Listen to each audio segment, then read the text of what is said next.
até seus dias de maneira alternada a palavra de Deus. Efésios 2, 11 em diante.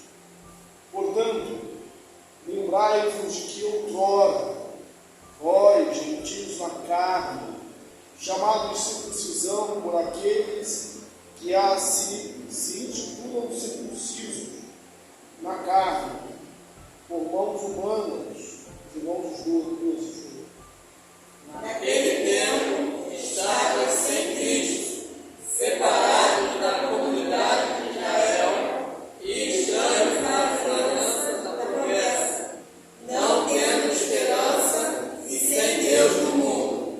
Mas agora, em Cristo Jesus, vós que antes estáveis longe, fostes aproximados pelo sangue de Cristo. Porque Ele é a nossa paz, o qual de ambos fez um, tendo derrubado a parede da separação que estava no meio, a inimizade. Aboliu na sua carne a lei dos mandamentos na forma de ordenanças, para que os dois criassem em si mesmo um novo homem, fazendo a paz. E reconciliasse ambos em um só corpo com Deus, por intermédio da cruz, destruindo por ela a inimizade. E vindo, evangelizou paz a vós outros que estáveis longe, paz também os estavam perto. Porque por ele ambos temos acesso ao Pai em um Espírito. Ainda assim, já não sois estrangeiros e peregrinos, mas concidadãos dos santos, sois da família de Deus, Edificados sobre o fundamento dos apóstolos e profetas, sendo ele mesmo, Cristo Jesus, a pedra angular, qual todo edifício, bem ajustado, cresce para santuário dedicado ao Senhor, o qual também vós, juntamente, estáis sendo edificados para a habitação de Deus no Espírito. Amém. Sentados. Vamos estudarmos a palavra de Deus aqui em Efésios.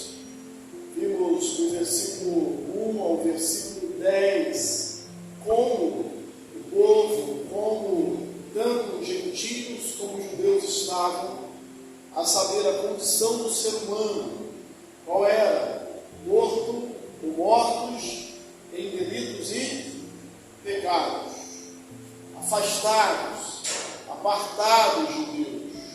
E no versículo 5, versículo 4, aliás, a gente vai ver pela introdução de uma adversativa mais, como tudo muda, mais Deus, sendo rico e misericórdia, por causa do grande amor que nos amou, nos deu vida.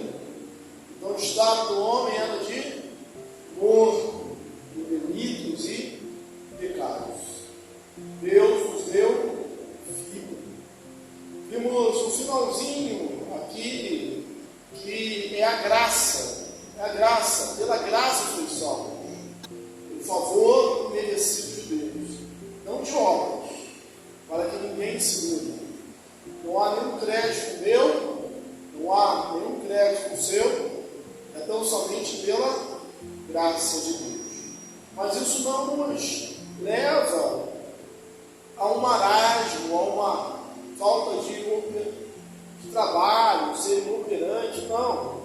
Porque nós somos feitura deles, criados em Cristo Jesus para boas obras, as quais Deus de antemão preparou para que andássemos nela.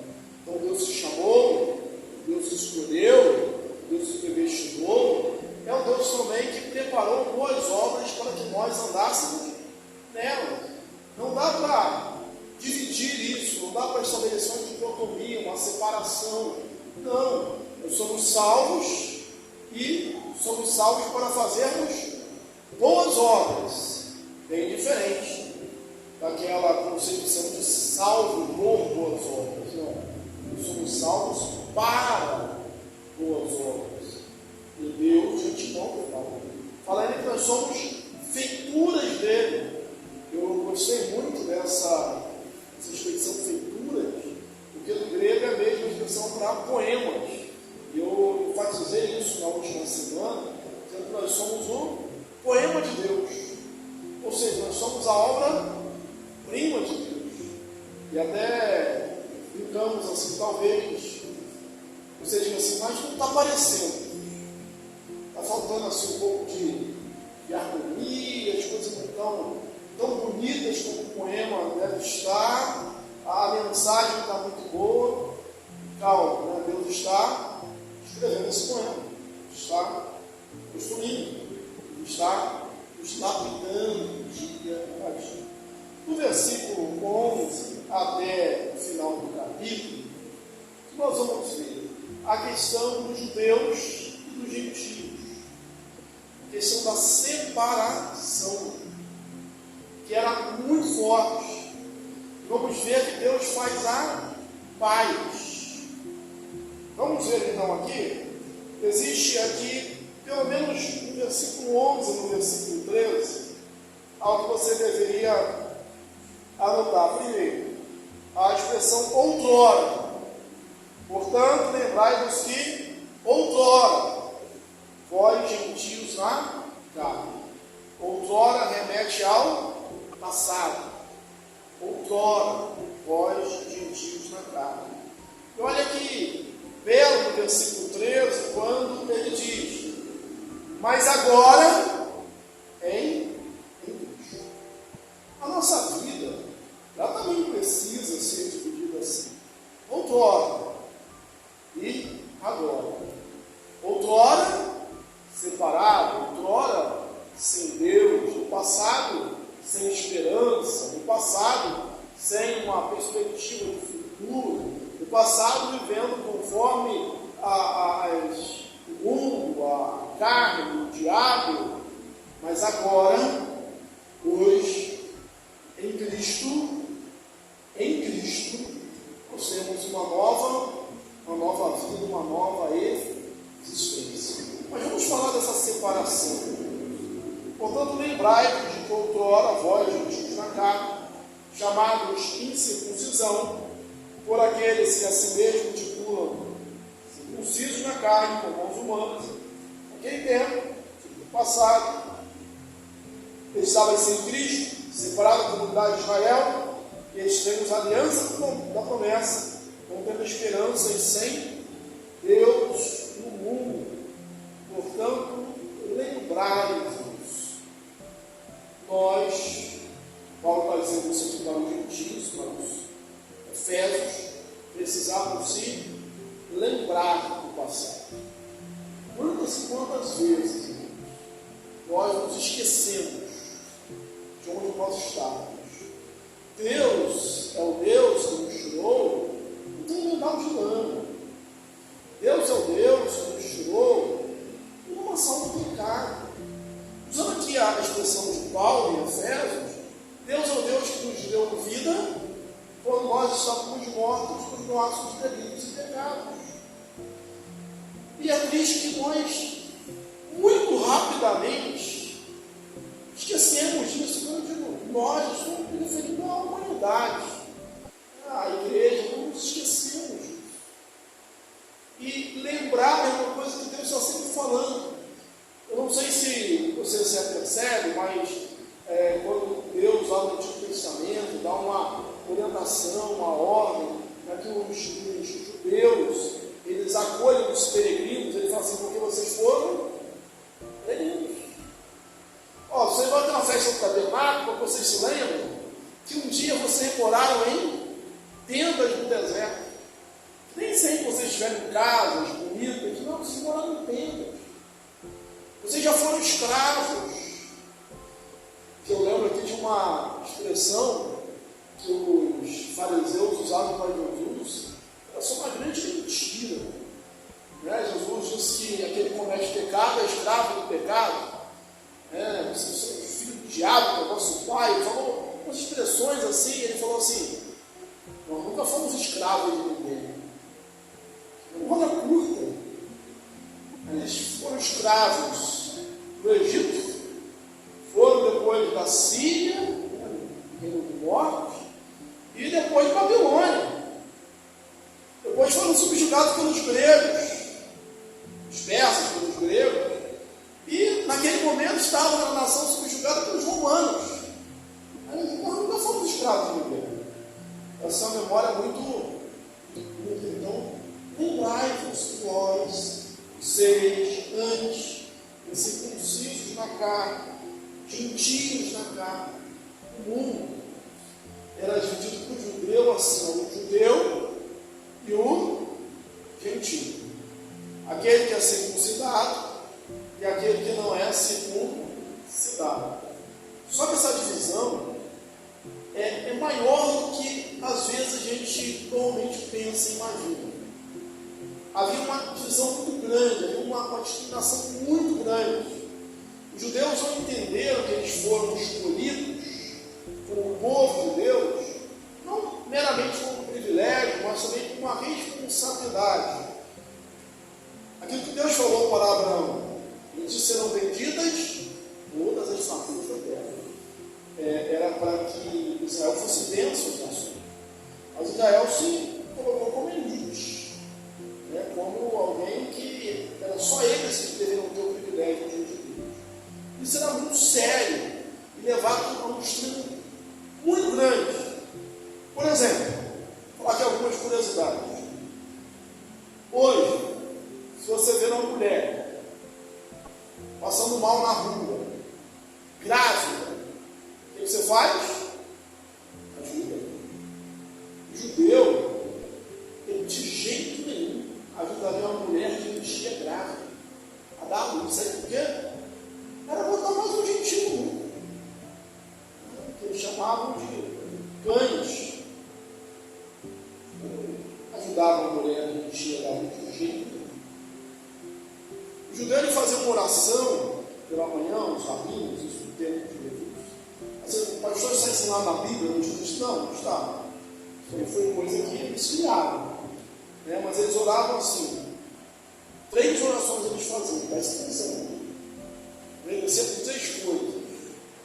Deus, obrigado, porque eu não nasci escravo. Obrigado, porque eu não nasci. Graças te dou, porque eu não nasci escravo. Graças te dou, porque eu não nasci mulher. Graças te dou, porque eu não nasci mentira. Eu agradecer a Deus por essas 3 coisas. Então, não nasci escravo, não nasci mulher, porque para alguns deles, mulher não chama em alma, e não nasci de mentira. O judeu, ele não saudava o gentio. E a gente que acabou de estudar Atos dos Apóstolos aqui, a gente viu algumas situações desse tipo. Para Deus convencer Pedro a ir lá e pregar para Cornélio, ele fez Pedro ter uma visão, olhando para o mar, para o terraço, de um sol sendo baixado, com toda espécie de animais impuros. E o anjo falou: mata e come, Senhor, nunca eu na minha boca comida com carne nada. Mas não se torne impuro, não faça impuro, que Deus tornou puro. Essa visão aconteceu por 3 dias. Aí quando ele acaba de ter a visão, bate a porta, os emissários de Cornélio, ele vai e atende. Ele entendeu a visão. Mas ele chega na casa de Cornélio, que é um gentio. A primeira coisa, as primeiras palavras do discurso dele, em Atos 10, você vai lembrar quais foram? Ele disse assim: olha, eu sou judeu. É verdade que eu sou judeu. E não é lícito para um judeu entrar na casa do gentio. Assim que ele começa o seu discurso. Será uma boa resolução? Não, mas era a forma mais de Deus, irmãos. Se lembrar de Paulo, aqui, uma das coisas que levou Paulo à prisão foi que lá em judeu ele foi acusado injustamente de ter introduzido Trófimo, um gentio, ao templo. E aí os judeus socorram os israelitas. O templo, esse homem tem falado contra esse lugar e agora até profanou o templo. E aqui no texto vai falar que Deus tirou o muro da separação, a barreira da separação. Isso é uma alusão ao templo. Havia alguns pórticos, algumas seções, algumas barreiras. Havia o átrio dos gentios, depois o muro, o átrio das mulheres, o outro muro, o lugar onde os judeus ficavam, depois o lugar onde os sacerdotes ficavam, até chegar ao templo, ao lugar santo do santo, propriamente dito. E havia um naufrágio, foi descoberto também pelo arqueologia. Olha, quem passar desse lugar, você passar desse lugar, em grego, em latim, você é o único responsável pela sua morte. A pena era a pena de morte. Haviam barreiras. Então você pensa que o judeu era o único povo a dividir o mundo assim, entre nós e eles? Não. Os gregos faziam isso também, os romanos fizeram isso. Sabe que eram bárbaros? Eu estou aqui que não falando grego. Não é? Não sabe o que a gente sabe, os bárbaros. Então, e até hoje, as pessoas continuam fazendo distinções. Paulo está dizendo que em Cristo Jesus, essa divisão, essa separação, ela deixou de existir. Mas ela não deixou de existir porque os judeus se tornaram mais flexíveis, ou os gentios se tornaram mais flexíveis ou mais santos. Não foi por isso. Não foi uma atitude bilateral que permitiu que a barreira caísse. Não foi. Foi algo chamado Jesus. Foi algo chamado o sangue de Jesus. Foi Cristo. Ele nos trouxe a paz. Mas Ele não só traz a paz, Ele não é só um agente da paz, mas Ele é a nossa paz. Ele é a nossa paz. Vou continuar lendo aqui, agora. Aliás, deixa eu voltar um pouquinho no versículo 12. Olha como estavam os gentios. Naquele tempo, outrora, estavam sem Cristo, separados da comunidade de Israel, estranhos à aliança da promessa, não tendo esperança e sem Deus no mundo. Como eles estavam? Sem a promessa, sem a palavra, eles estavam sem Deus, eles estavam sem Cristo. E sem Deus e sem Cristo, eles estavam sem esperança. Os judeus, por mais difícil que fosse a situação, estamos no exílio. Eles podiam olhar para frente e pensar assim: o Messias vem. O Messias vem. O gentio não tinha esperança.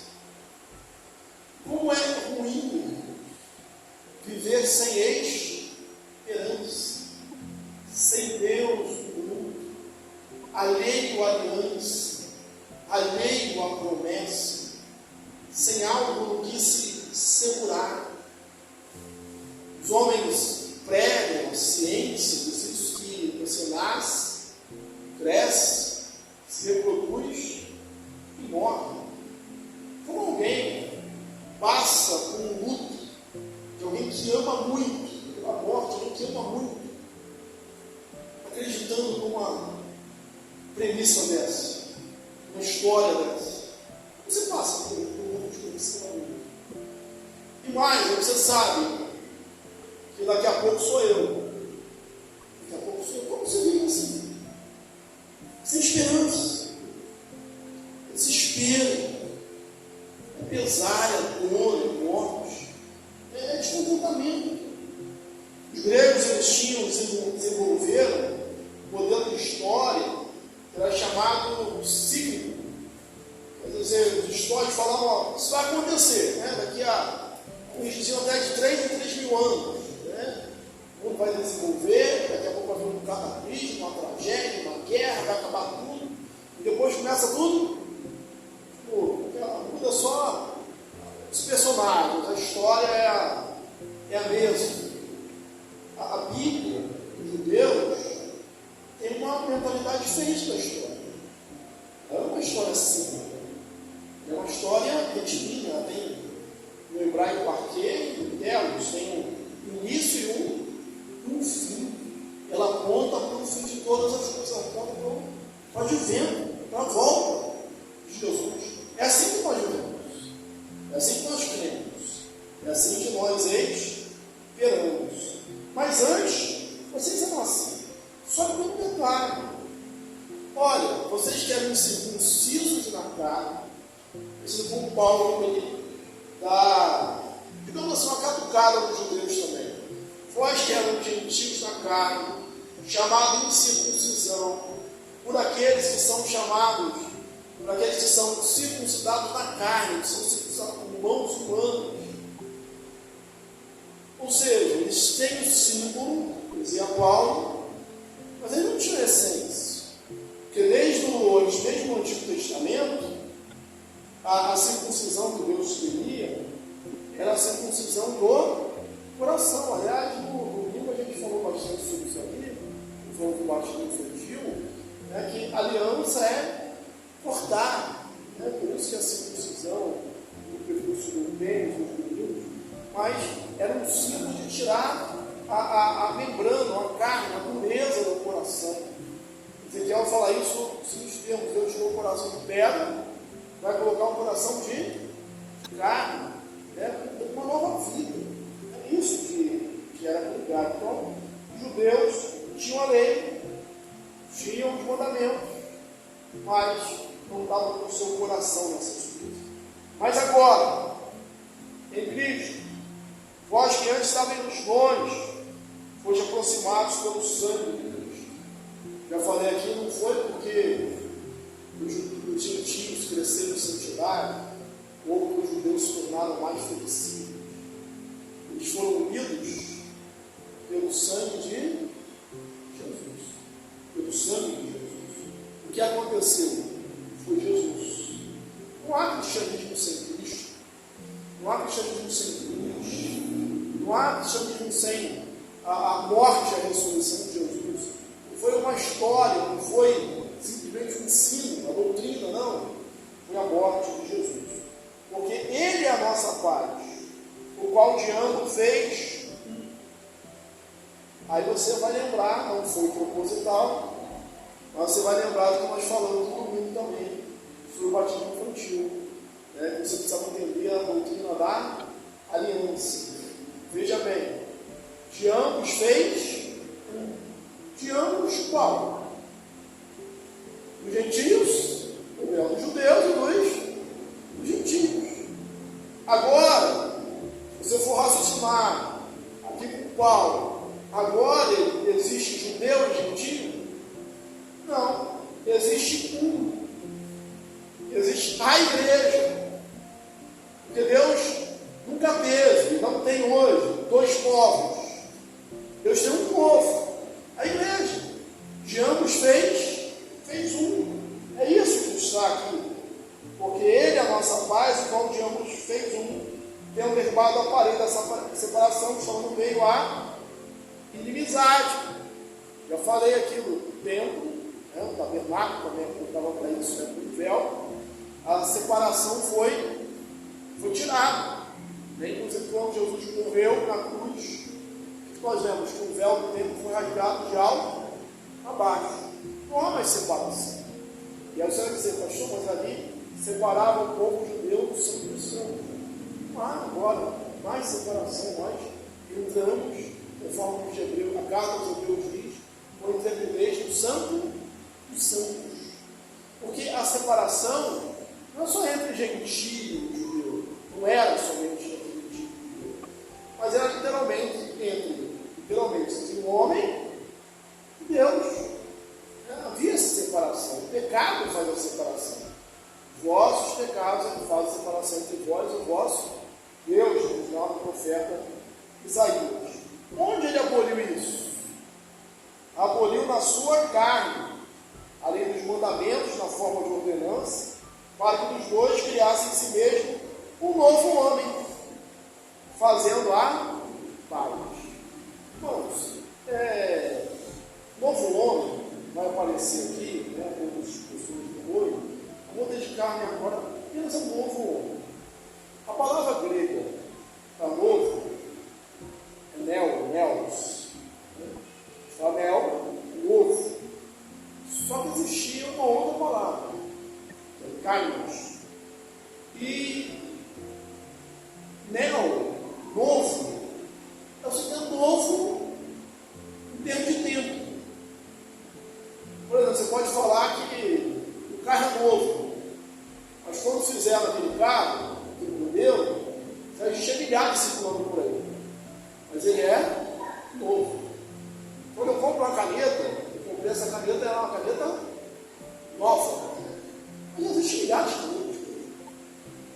Isso é nela. As Kainos eram novas assim, de modelo diferente, de uma espécie diferente.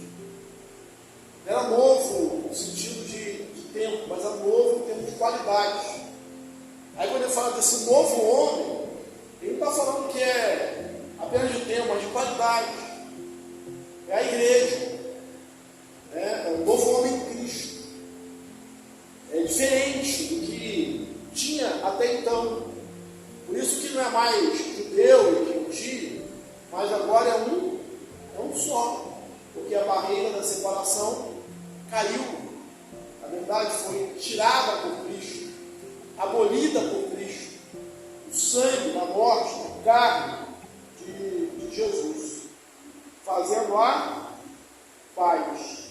E reconciliasse ambos em um só corpo com Deus, por intermédio da cruz, destruindo por ela a inimizade. A cruz de Cristo destrói a inimizade. Se alguém quiser vir após mim, diz a si mesmo, tome a sua cruz e siga-me. Não há evangelho sem cruz. Alguns vão dizer assim, mas eu podia pegar só aqui a doutrina de Cristo, o ensinamento de Jesus. São bons ensinos, é uma boa filosofia. Isso não adianta.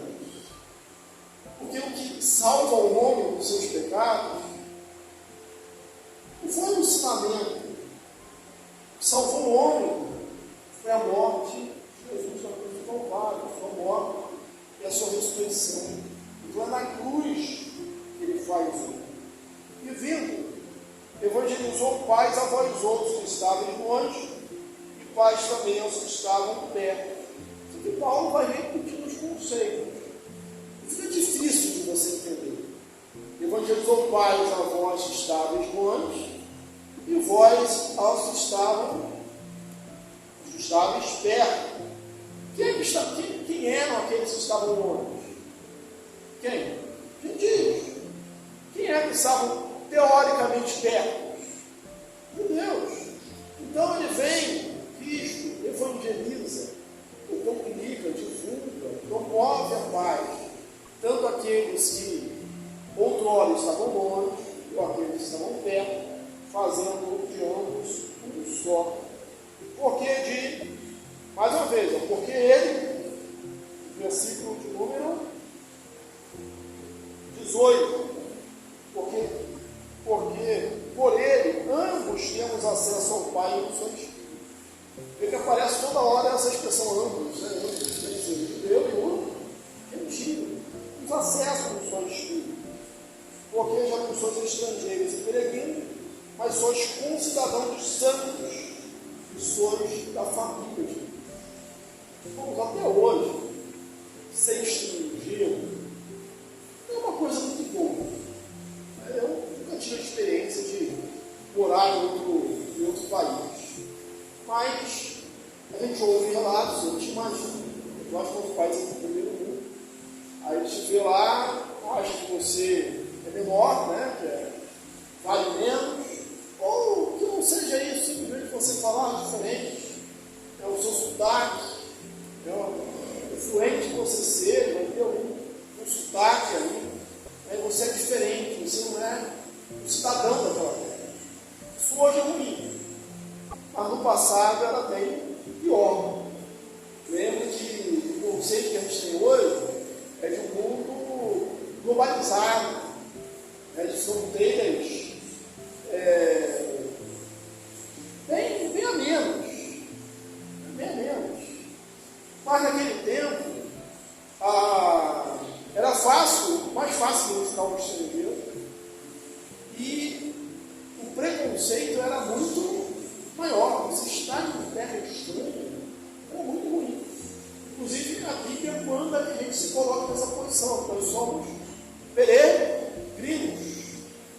Aí está falando aqui para os gentios, que antes eles eram estrangeiros, eles eram de outra parte, mas agora eles são concidadãos. Agora você não é mais estrangeiro, agora você tem cidadania. Agora você faz parte do povo de Deus. Isso, para a igreja primitiva, Deus foi uma maneira a ser vencida. Tanto é que logo no início de Atos 15, a gente teve um concílio de Jerusalém, porque não é que os cristãos judeus não entendessem que outros pudessem tornar cristãos. Entendi que poderia, mas tinha que ser por um caminho. Qual é o caminho? Pela via do judaísmo. Eles tinham que se circuncidar e tinham que guardar as leis cerimoniais. E aí o concílio decidiu não é necessário se circuncidar, é apenas se guardar das coisas impuras, das coisas impuras, da Constituição, o batismo agora. Então, mas antes era muito difícil você ser um estrangeiro. Ele fala: vocês não são mais estrangeiros, vocês não são mais peregrinos, vocês são como cidadãos dos. Agora, ser cidadão é bom, né? Mas tem uma coisa que é mais íntima, que é mais pessoal, que é mais próximo, que é ser família. Aí o que Paulo faz? No meio do versículo, é um pedaço de texto, ele vai para as duas coisas. Vocês são os peregrinos, vocês não são mais estrangeiros, vocês não são mais de fora, vocês são da casa, vocês são aqui de cidadãos dos santos, ou cidadãos. E vocês são também da família de Deus. Quer dizer, não há mais barreira, não há mais impedimento. Edificados sobre o fundamento dos apóstolos, profetas, sendo ele mesmo Cristo Jesus, a pedra angular, no qual todo edifício bem ajustado cresce para santuário, edificado ao Senhor. O fundamento é Cristo, a pedra angular é Cristo, onde todas as outras pedras têm que convergir. E outra palavra que ele usa aqui é o edifício bem ajustado, quer dizer, um crescimento harmônico, e tem que estar ligado à pedra angular, a Jesus. Vai sendo edificado, vai crescendo para o edifício dedicado ao Senhor, o santuário que cresce. Agora não é mais o templo, agora somos nós. Em outras cartas esse tema é bem trabalhado, portanto nós somos o templo do Espírito Santo. Nós agora somos o templo. Deus agora não habita mais um templo feito de mãos, humanos. Às vezes o crente fala assim: Deus, mostra sua Shekinah. Nós não somos mais disso. Por quê? O Espírito Santo habita em nós. Ali simbolizava a glória, a presença, a manifestação de Deus. Nós somos além disso. É estranho, né, quando nós vemos alguns cristãos hoje, algumas igrejas, querendo retroceder. Não estou falando de moral, de ética só, não. Estou falando assim de voltar ao judaísmo. A gente tem que ter o tabernáculo, tem que ter o candelabro, tem que ter o chofar, tem que ter a arca.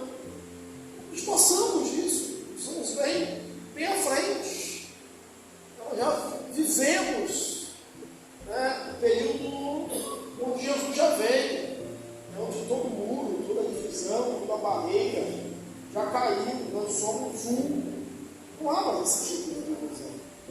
O qual também vós, juntamente, estáis sendo edificados para a habitação de Deus no Espírito. Nós estamos sendo edificados no tempo de Deus, na Santo Espírito. Esse capítulo, ele fala de paz, ele fala de cessar a divisão. E aí fica uma reflexão para a gente. A gente não vive essa questão dos cristãos judaizantes, a gente vive isso. Mas será que existe algum muro de separação? Ainda existe alguma barreira ainda hoje na sua vida? Porque mais a gente faz, infelizmente, levantar barreiras. E às vezes as barreiras estão dentro da nossa própria casa. Em relação aos filhos, aos cônjuges. Será que tem alguma barreira? Jesus é poderoso. Ele destruiu a barreira de separação, de inimizade histórica. Talvez o pensamento dos homens indestrutível entre judeus e gentios. Será que existe alguma barreira na sua vida que ele não possa destruir? Alguma separação que ele não possa fazer cair? Certamente não existe. Pode. Porque ele veio trazer a paz. Mas em Cristo somos isso. Somos um. Escutamos assim, eu sou um com você, no amor do nosso Deus, nós somos um. Uma barreira. Mas nós somos um por quê? Porque eu sou uma pessoa muito flexível, porque você é muito flexível, porque eu sou muito bom, você é muito bom. Não. É porque essa união está em Cristo. Nós convergimos para Cristo.